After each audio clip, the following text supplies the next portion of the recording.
రాజకీయ నాయకులకు, ఉపాధ్యాయులకు, అధికారులకు, తల్లిదండ్రులకు, ఈ వీడియో వీక్షిస్తున్న వీక్షకులకు అందరికీ కూడా నా ప్రత్యేక నమస్కారాలు తెలియజేసుకుంటున్నాను.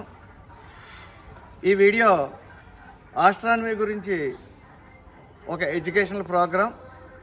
అందువల్ల మీరందరూ ఈ వీడియోని చూసి అందరికీ షేర్ చేసి ఖగోళ శాస్త్రం గురించి అందరికీ అవగాహన కల్పిస్తారని ఆశిస్తున్నాను.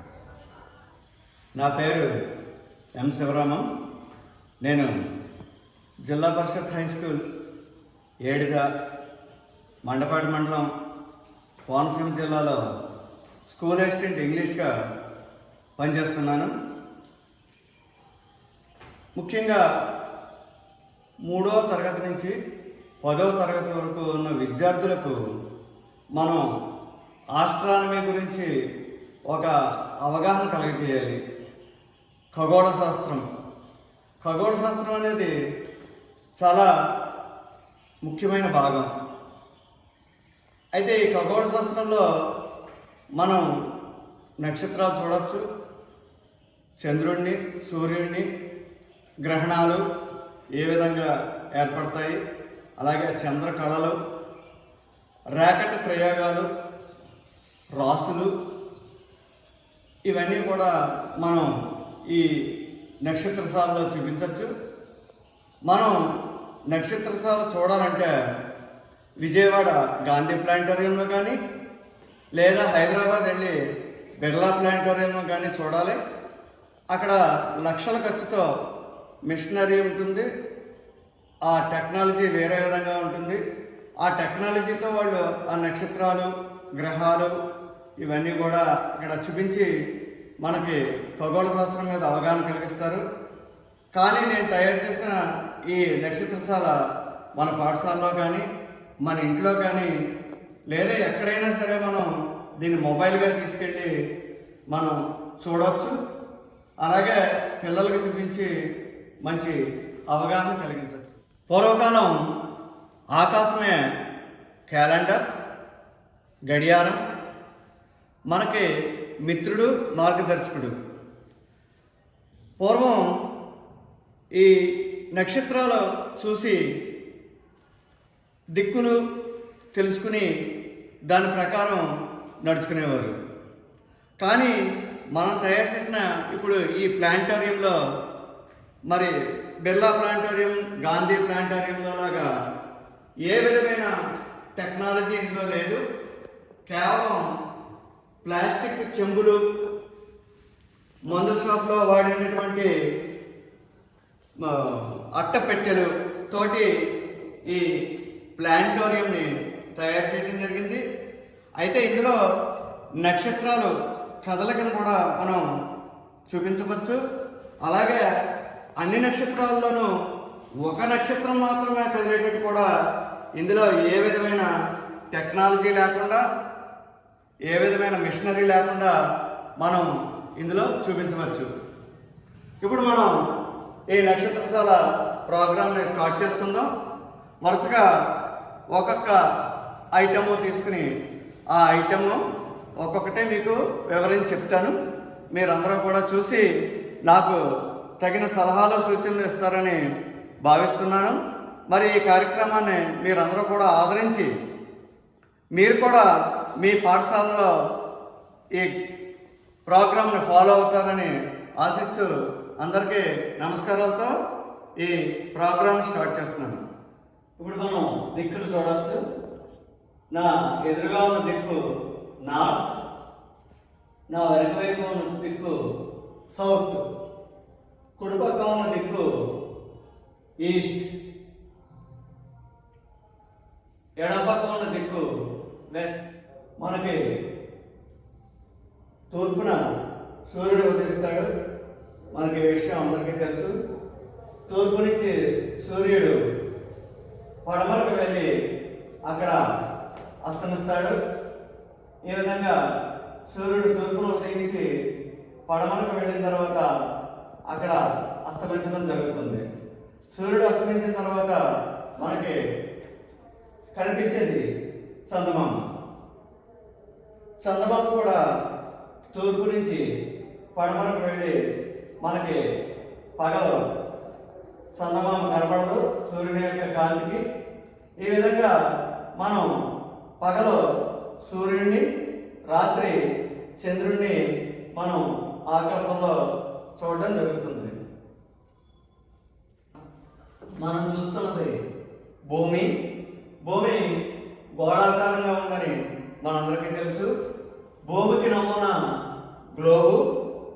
భూమి పడమర నుంచి తూర్పు వైపుకి తిరుగుతోంది. ఇలా తిరగడం వల్ల మనకి సూర్యుడు తూర్పును ఉదయించి పడమర అస్తమించినట్లుగా మనకి కనిపించడం జరుగుతుంది. ఈ భూమి తన అక్షానికి 23.5 డిగ్రీలు ముందు ఉండడం వల్ల మనకి పగలు రాత్రి ఏర్పడుతున్నాయి. అలాగే దాని కక్షీయ తలానికి 66.5 డిగ్రీలు పక్కకు వంగి ఉండడం వల్ల ఋతువులు ఏర్పడుతున్నాయి.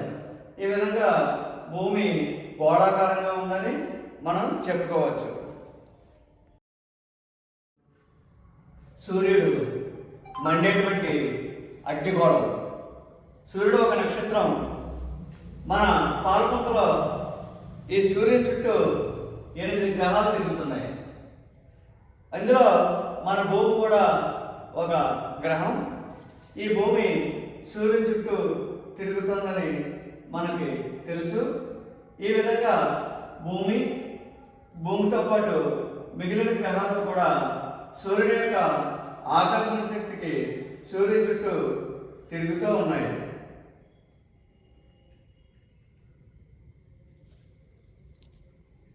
సూర్యుని చుట్టూ 8 గ్రహాలు తిరుగుతున్నాయని మనం తెలుసుకున్నాము.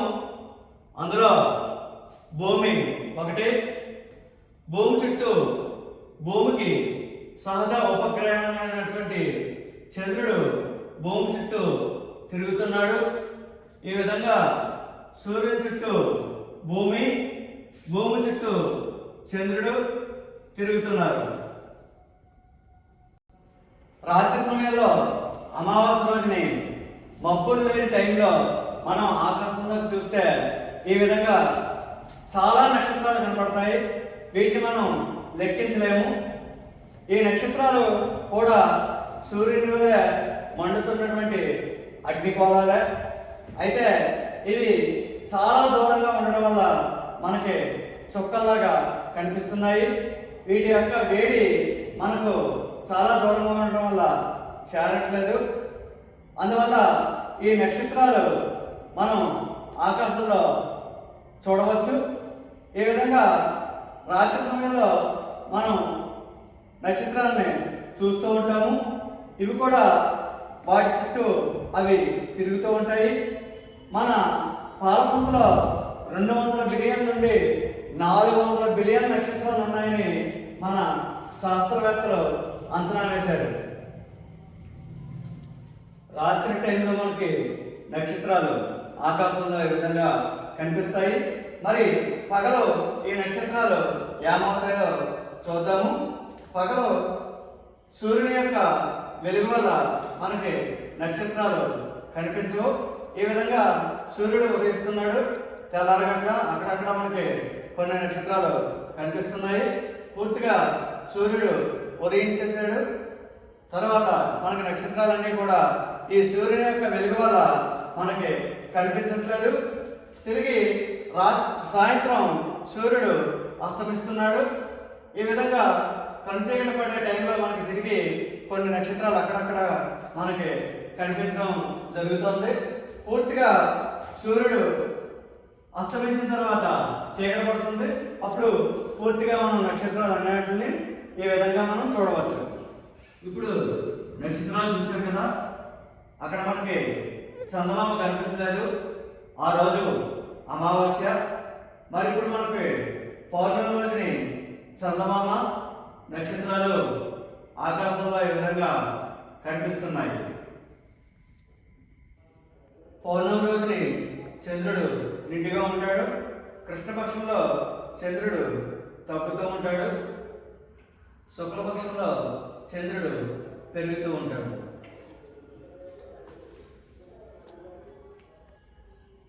మనకి నక్షత్రాలలో అప్పుడప్పుడు ఒక నక్షత్రం ఇలా కదలడం మీరు గమనించే ఉంటారు.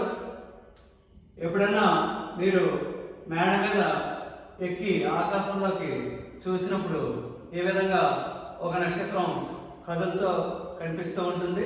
కానీ ఇది నక్షత్రం కాదు, మన వాడు పంపించినటువంటి ఆర్టిఫిషియల్ శాటిలైట్స్ ఈ విధంగా మనకి కదులుతో కనిపిస్తూ ఉంటాయి.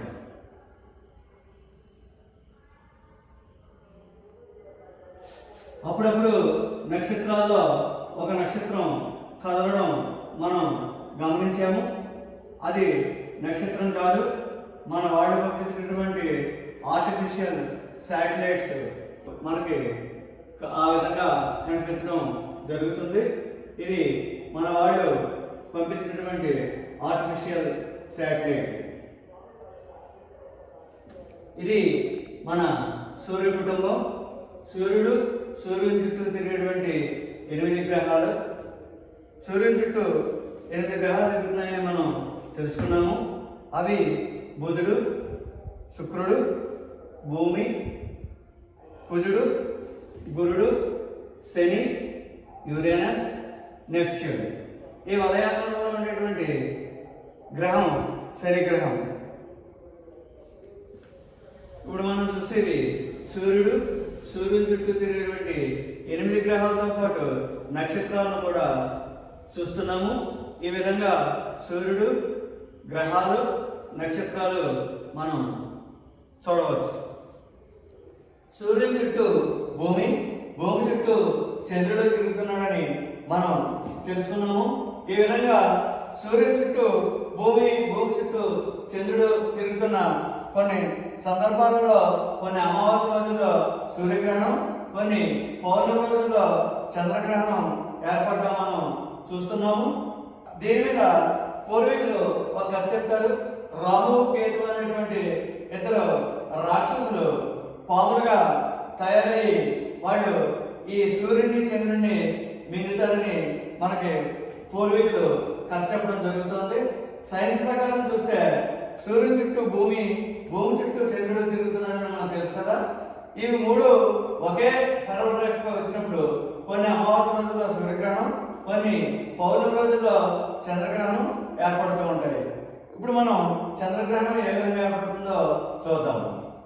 సూర్యుని చుట్టూ భూమి చుట్టూ చంద్రుడు తిరుగుతున్నాడని మనం తెలుసుకున్నాము.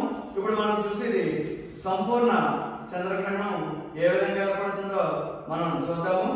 సూర్యుని చుట్టూ భూమి చుట్టూ చంద్రుడు తిరిగే క్రమంలో కొన్ని పౌర్ణమి రోజుల్లో మనకి సూర్యుడికి చంద్రుడికి మధ్యగా భూమి అడ్డుగా వస్తుంది. అంటే చంద్రుడు ప్రత్యయంలో ఉంటాడు. ఇలా చంద్రుడు ప్రత్యయంలో ఉన్నప్పుడు కొన్ని పౌర్ణమి రోజుల్లో మనకి ఈ విధంగా చంద్రగ్రహణం ఏర్పడడం మనం చూస్తాము. సూర్యుని చుట్టూ భూమి చుట్టూ చంద్రుడు తిరుగుతున్న క్రమంలో తిరిగి మనకి చంద్రుడు కొద్దిగా కనపడుతూ తర్వాత పూర్తిగా మనకి కనిపించడం జరుగుతుంది. ఈ గ్రహణాలు ప్రతి 18 సంవత్సరాల 10 రోజులకి అదే విధంగా ఏర్పడతాయని మనం తెలుసుకున్నాం. నక్షత్ర మీదలోని నక్షత్రాలను కొన్ని గుంపులుగా విభజించవచ్చు. వీటిని నక్షత్ర రాశి అని అంటారు. మనకి రాసులు 12 ఉన్నాయి. మన పూర్వీకులు ఈ రాసులకు వాటి ఆకారాన్ని బట్టి కొన్ని వాటికి జంతువుల పేర్లు, కొన్ని వాటికి వస్తువుల పేర్లను పెట్టడం జరిగింది. వీటినే తారాగణం అని కూడా అంటారు. రాసులు 12. అవి మేషం, వృషభం, కర్కాటకం, మిథునం, కన్యా, సింహం.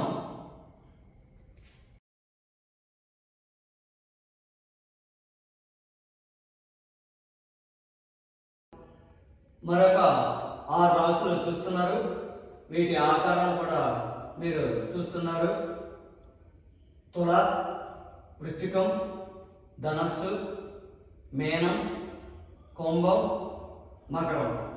ఈ విధంగా 12 రాశులకి వాటి ఆకారాలను బట్టి కొన్ని వాటికి జంతువుల పేర్లు, మరికొన్ని వాటికి వస్తువుల పేర్లు పెట్టడం జరిగింది. సూర్యుడు 12 రాశులు ఈ విధంగా మనం చూడవచ్చు.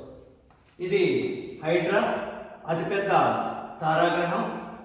ఇది 8th క్లాసు పిఎస్ టెస్ట్లో వస్తుంది. మన శాస్త్రవేత్తలు 12 రాశులతో పాటు 88 రాశుల్ని అధ్యయనం చేశారు. అన్నింటికన్నా పెద్దది హైడ్రా. ఇందులో 78 పెద్ద నక్షత్రాలు ఉన్నాయని అంచనా వేయడం జరిగింది. మనం చూసేది పౌర్ణమి రోజుని చంద్రుడు ఈ విధంగా నిండుగా గుండ్రంగా మనకి కనిపిస్తాడు. మనం రాత్రి టైంలో ఈ చంద్రుడిని చూడవచ్చు. సూర్యుని చుట్టూ గ్రహాలు తిరుగుతుంటే ఈ భూమి చుట్టూ ఈ చంద్రుడు తిరుగుతున్నాడు. అందువల్ల భూమికి సహజ ఉపగ్రహం ఈ చంద్రుడిని చెప్పుకోవచ్చు. ఈ చంద్ర భ్రమణం, ఈ చంద్ర పరిభ్రమణం కూడా 29 రోజులే ఉంటుంది. అందువల్ల మనకి చంద్రుడి యొక్క ఒకవైపు భాగం మాత్రమే ఎల్లప్పుడూ కనపడుతుంది, రెండో వైపు మనకి కనిపించదు. అలాగే చంద్రుడి మీద పగలు 2 వారాలు ఉంటే రాత్రి 2 వారాలు ఉంటుంది. రాత్రి సమయంలో మెరుస్తున్న చంద్రుడిని చూస్తున్నారు కదా. సూర్యుడి యొక్క కాంతి చంద్రుడి మీద పడి అది పరివర్తనం చెందడం వల్ల చంద్రుడు కాంతివంతంగా కనిపిస్తున్నాడు. చంద్రుడిని ఆకాశంలో చూస్తున్నాం కదా. ఇది భూమికి 3,84,400 కిలోమీటర్ల దూరంలో ఉంది. ప్రతిరోజు చంద్రుడు ఒకేలా కనిపిస్తాడా? కనిపించడు. ఒక్కోసారి నెలవంకగాను, మరోసారి అర్ధ చంద్రాకారంలోను, ఒక్కోసారి అలా సంపూర్ణంగా పౌర్ణమి రోజు చంద్రుడిలాగా కనిపిస్తాడు. రోజు చంద్రుడి రూపం మారుతూ ఉంటుంది. ఒక్కోసారి నెలవంకగాను, మరోసారి అర్ధచంద్రాకారంగాను కనిపిస్తూ ఉంటాడు. ఇలా చంద్రుడు రూపాలు మార్చుకోవడాన్ని చంద్రకళలు అంటారు. అమావాస్య రోజుని చంద్రుడు కనిపించడు, పౌర్ణమి రోజుని చంద్రుడు పూర్తిగా కనిపిస్తాడు. చంద్రకళలో ఇప్పుడు చూడొచ్చు. పాడ్యమి, విదియ, తదియ, చవితి, పంచమి, షష్ఠి, సప్తమి, అష్టమి, నవమి, దశమి, ఏకాదశి, ద్వాదశి, త్రయోదశి, చతుర్దశి, అమావాస్య. అమావాస్య, పాడ్యమి, విదియ, తదియ, చవితి, పంచమి, షష్ఠి, సప్తమి, అష్టమి, నవమి, దశమి, ఏకాదశి, ద్వాదశి, త్రయోదశి, చతుర్దశి, పౌర్ణమి. ఆకాశంలో గమనిస్తే కొన్ని నక్షత్రాలు గుంపులుగా కదిలిపోతున్నట్లు అనిపిస్తుంది. అలాంటి గుంపుల్లో ఒక దాన్ని సప్తఋషి మండలం అని అంటారు. దీన్నే మన దేశంలో సప్తఋషి మండలం లేదా 7 మునుల కూటమి అని అంటారు. దీన్నే ఒక్కొక్క దేశంలో ఒక్కోలా పిలుస్తారు. ఎలుగుబంటి ఆకారం అని, పలుకుతాడు పెట్టిన గుర్రం అని, కాడగిని ఆకారం అని, నాగలని పిలుస్తారు. ఈ సప్తఋషి మండలంలో ఈ చివరి 2 నక్షత్రాలు తిన్నగా ఉత్తర దిక్కును చూస్తే మనకు కనిపించేదే ధ్రువ నక్షత్రం. ఇది ఎప్పుడు ఉత్తర దిక్కునే ఉంటుంది, ఈ దిక్కు మారదు. అందువల్ల పూర్వకాలం నావికులు ఈ ధ్రువ నక్షత్రాన్ని చూసి మిగిలిన దిక్కులు తెలుసుకునేవారు. మరీచి, వశిష్ఠ, అగ్ని ఋషి, అత్రి, పులహ, క్రతు. ఇది వశిష్ఠ నక్షత్రం అని చెప్పుకున్నాం కదా. ఈ వశిష్ఠ నక్షత్రం పక్కనే కనిపించకుండా ఉన్నదే అరుంధతి నక్షత్రం. మనం పెళ్లి చేసుకున్నప్పుడు ఈ నక్షత్రాన్ని చూపిస్తారు. మీకు అప్పుడు కనిపించినా కనిపించకపోయినా ఇప్పుడు మీరు అరుంధతి నక్షత్రాన్ని చూడవచ్చు. మనం అప్పుడప్పుడు తోక చుక్కలను కూడా చూస్తూ ఉంటాము. ఇది తోక చుక్క. ఇది చీపురు గట్ట ఆకారంలో ఉంటుంది. దీనికి తల, కేంద్రకం, తోక ఉంటుంది. ఇది తోక చుక్క. మన శాస్త్రవేత్తలు సుమారు 600 తోక చుక్కల్ని కనుక్కోవడం జరిగింది. షూమేకర్, లెవినైన్, హేలీ తోక చుక్క మొదలైన తోక చుక్కలు ఉన్నాయి. అందులో హేలీ తోక చుక్క ప్రసిద్ధమైనది. హేలీ అనే ఇంగ్లీష్ శాస్త్రవేత్త దీన్ని కనుక్కోవడం వల్ల ఆయన పేరు మీద హేలీ తోక చుక్కగా నామకరణం చేశారు. దీన్ని 1986లో మనం చూడడం జరిగింది. తిరిగి 2062లో మనం చూడవచ్చు. అంటే మనిషి జీవితంలో సుమారు ఈ తోక చుక్కని 2 సార్లు చూడవచ్చు. మన గెలాక్సీని పాలపుంత లేదా మిల్కీ వే అంటారు. ఇది ఎస్ ఆకార గెలాక్సీ. ఇంకా చాలా రకాల గెలాక్సీలు ఉన్నాయి. వాటిని చూద్దాం. మన విశ్వంలో చాలా గెలాక్సీలు ఉన్నాయి. ఎస్ ఆకార గెలాక్సీ, అండాకార గెలాక్సీ, స్ప్రింగాకార గెలాక్సీ, ఇంకా చాలా గెలాక్సీలు ఉన్నాయి. ఇవన్నీ కూడా ఒక్కొక్క గెలాక్సీ.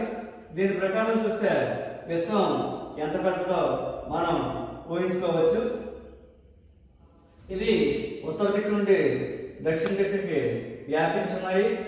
ఒక్కొక్క గెలాక్సీలోనూ 10 కోట్ల నుండి 1 కోట్ల నక్షత్రాలు ఉన్నాయని మన శాస్త్రవేత్తలు అంచనా వేశారు. మన భూమి చుట్టూ మానవ నిర్మిత ఉపగ్రహాలు సుమారు 3000 పైగా తిరుగుతున్నాయి.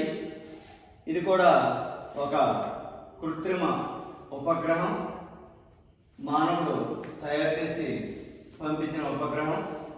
ఈ కృత్రిమ ఉపగ్రహాల వల్ల మనం కమ్యూనికేషన్ వ్యవస్థ, నావిగేషన్ వ్యవస్థ, అలాగే మిగతా విషయాలు కూడా తెలుసుకోవచ్చు. కృత్రిమ ఉపగ్రహాలని పంపించాలన్నా, అంతరిక్షంలోకి మనిషి వెళ్ళాలన్నా ఇలాంటి రాకెట్ మీద ప్రయాణం చేయవలసి ఉంటుంది.